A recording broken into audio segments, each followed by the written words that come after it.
Uche Okoro was part of the team that covered the Rerun elections in Rivers State on the 19th of March. He joins us from Port Harcourt. Hello, Uche. Good morning to you.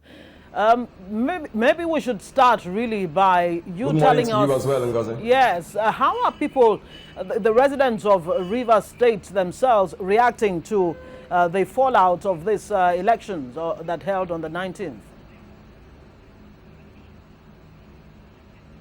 Well, because a lot of people are surprised. A lot of people are very disappointed. And this disappointment cuts across not just the members of the electorate. This disappointment also can be felt amongst observers, both local and international, and of course some politicians as well, and of course INEC and security agents in the state. A lot of persons had thought and had believed that Saturday, March the 19th, was going to be the end of this election story here in Rivers State. But unfortunately, it appears that we're still in the first paragraph of that story. Many had expected that Saturday was going to be the full stop in this very long sentence that has spanned almost more than a year in Rivers State. But unfortunately, it appears that we are still, like I said, the very first paragraph, the introduction, if I may put it that way, of this story. So it's a feeling of exhaustion across various sectors of the state.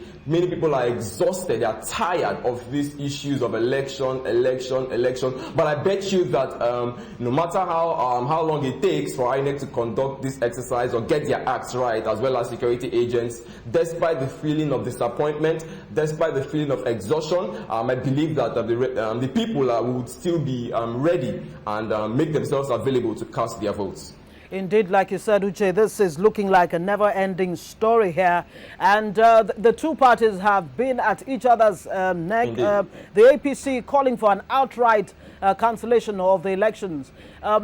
What exactly is it looking like as far as INEC is concerned? Is this likely? The issue now is INEC was very careful.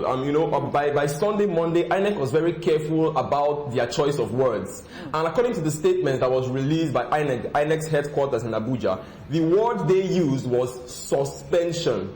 Now, while the APC on one hand is calling for outright cancellation of the exercise, the PDP and Rivers State government, they are also saying, they are referring to the Constitution. They are saying now that INEC has no powers to cancel an election so long as that election has been concluded or maybe results ready to be announced. They are saying constitutionally, legally, INEC does not have a right to cancel. Now, what the commission can only do, like it did, if you recall that this election was actually supposed to take place, I think, February the 6th. Now, the commission shifted the election to March the 19th. Now, they are saying rescheduling an election, postponing an election, fine, INEC is within its right to do that. But cancellation of an election, that's the responsibility of either a court of competent jurisdiction or a tribunal. So right now, the commission hasn't said it's going to heed the call of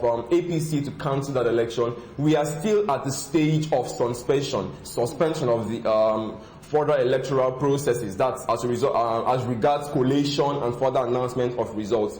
But of course, the key, the major bone of contention here on which APC is basing its demand is that of fake result sheets and of course violence. While of course the PDP is saying, despite the fact that yes, we agree there was violence in Rivers State, but this violence was not widespread. But the APC, on the other hand, is also saying that there was violence, and this violence was these areas where we had these reports of violence were enough to cast a shadow on the entire exercise. So right now, it is actually the word of the PDP against the word of the APC as regards issue of fake result sheets or no fake result sheets, the extent to which the violence affected the overall conduct and process on election day. I want to clarify here. Did INEC at any point accept the fact that yes, indeed, some fake sheets appeared somewhere in some places, and that is why some of these elections were actually cancelled? Well, of course not. Of course not. The resident electoral commissioner has spoke yesterday, and he has challenged. I bet you the INEC rec in Rivers State here, and Nedi Ikoiwak, he has challenged anyone to produce what they have described as fake result sheets.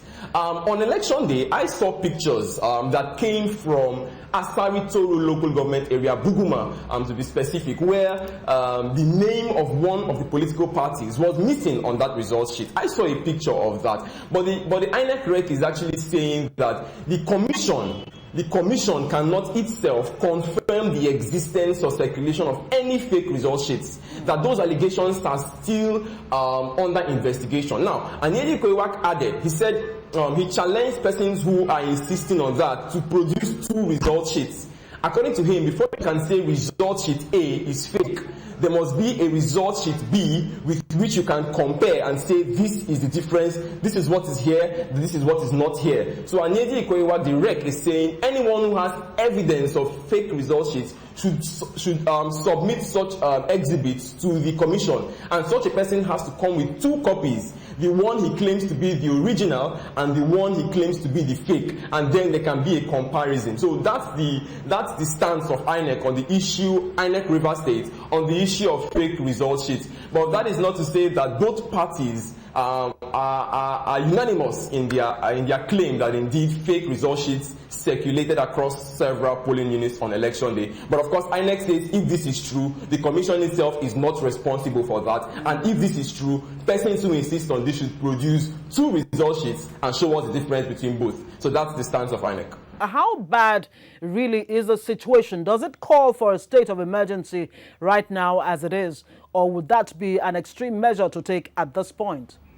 I think at this point, I am here on ground. I've been in this state for quite some time. I've been in this state for some years now. I think I'm tempted to agree that a state of emergency is like, it could be quite an extreme measure as of now. Because as I speak to you, people are still going, as I speak to you right now, Wednesday morning in the city of Port Harcourt, people are still going about their normal activities. People are going to work. People are going to school. There is traffic. There is life at the rural communities where we had those incidents of violence on election day. Even in Omoku community, Ogba Egema Ndoni local government area, where a certain man was beheaded and killed alongside his family, election in Omoku was peaceful. So I think as at this time that I speak to you, maybe in the next hour, in the next 2-3 hours, the situation may worsen. But as I speak to you, it may be too early. It may be right now. It may be quite an extreme measure to jump into a state of emergency here in Rivers State. It is not an entirely a crisis situation. This is not a full-blown crisis situation here in Rivers State. Something caught my attention when the senators were speaking in Summer Sambo's report, and they called for an increased deployment of security personnel in Rivers State. I wonder, anything more than what we already have? I think there would now it would now be safe to say that we have 1 security personnel for 1 Rivers resident. Though that's quite an exaggeration, but that's just to give you a picture of what we already have on ground. I think any more influx of security personnel into the state would become a tsunami of security personnel in Rivers State. We have quite enough already. I do not think what the challenges we're having in Rivers State as a result, as regards electoral violence, is as a result of insufficient personnel. The problem is, now we have these youths who storm polling units, who storm registration areas, racks, and many of them are armed.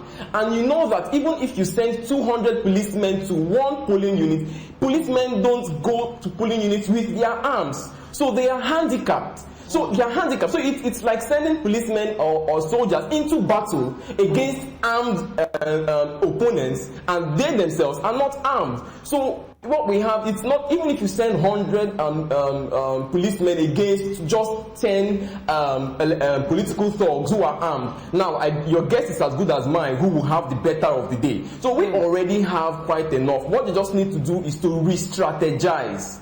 rather than sending more. Because if you send more security personnel to the state, from what I saw, you're very likely not to make much difference. The only set of security personnel who were armed on election day in Rivers State were the soldiers. And of course, you know very well that the number of policemen far outnumbered the number of soldiers who provided security for that election. So rather than the security agencies, from what I saw, I'm speaking from first-hand coverage of this election. From what I saw, what the security agencies need to do is to re-strategize rather than, of course, beef up their workforce in Rivers State. Very interesting you say that, because I was going to ask you if there's really a need for deployment of more security forces in Rivers State there. Now, to what extent really would you say that the political gladiators themselves contributed to the violence, that really cast a dark shadow on this election? Political leaders are like spiritual leaders. Some political leaders, that is, yes, because some of them are like spiritual leaders. They command some sort of cult-like followership in their respective states and their respective countries, and Rivers State is no exception. The likes of the former governor Chibike Amechi and the current governor Nyesom Wike, they both have quite a large followership, and that anything these men say, even if they go back in the future to retract or to explain or to say they were quoted out of context, what has been said has been said. People are very likely to, the actions of the people is very likely to go in line with what they've said. And many have argued, many observers and political watchers are of the opinion that these two particular leaders have been on a war path. These two particular political leaders have been fanning the embers of war somehow.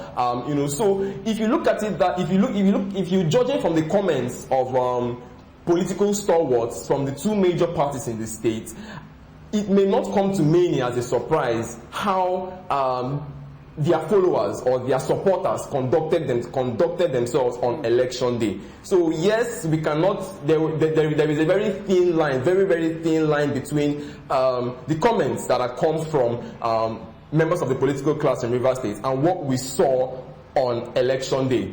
There is really a very thin line differentiating both issues.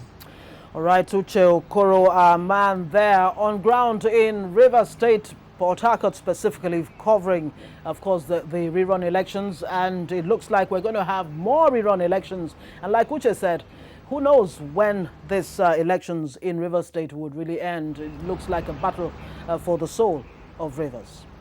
Uche Okoro, thank you very much.